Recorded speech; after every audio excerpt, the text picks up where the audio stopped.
গল্পের পার্বণ এবং একগুচ্ছ কাজ, একগুচ্ছের চেয়ে বেশিও হতে পারে।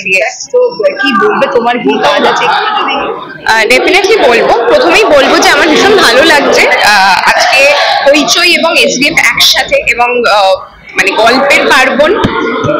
তো নতুন বছরে সবসময় আমাদের এক্সপেকটেশন নতুন থাকে, তো ডেফিনেটলি সেটা আমারও আছে, এবং আমি জানি যে হইচই এবং এসডিএফ থেকে আমরা অনেক নতুন কিছু উপহার পেতে চলেছি, এবং তার মধ্যে আমি খুব লাকি যে আমারও একটা শো আছে, আমার একটা সিরিজ আছে যার নাম ভূত তেরিকি, এবং ডেফিনেটলি আমি তো ওয়েট করছি যে আমাদের কাজটা কবে রিলিজ করবে। কিন্তু শুধু আমাদের কাজটা নিয়ে বলবো না, কারণ আজকে এতগুলো কাজের অ্যানাউন্সমেন্ট, এতগুলো মানে সিনেমা সিরিজের অ্যানাউন্সমেন্ট, এবং আমার মনে হয় যে স্লেট অ্যানাউন্সমেন্টের থেকেও আমি যেটা বলতে চাই যে বাংলা ইন্ডাস্ট্রির মানে এবছরের একটা নতুন দিক খুলছে, যেখানে এতগুলো কাজ আমরা জানতে পাচ্ছি যে হচ্ছে, এবং সেটা আমরা দেখার সুযোগ পাবো। তো সব মিলিয়ে ডেফিনেটলি ভীষণ আনন্দ হচ্ছে এখানে দাঁড়িয়ে।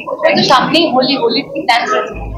দেখো না, মানে লাল হয়ে এসছি আজকে, তো হোলি ডেফিনেটলি প্ল্যান বলতে যে একটু রং তো খেলবো, আর মন সবার যেন রঙিন থাকে, সবাই ভালো থাকুন, আর মন খুলে সিনেমা সিরিজ দেখুন, সেটাই আমাদের জন্য সব থেকে বড় উপহার। হ্যাঁ, একদম রঙিন আছে, মন রঙিন আছে।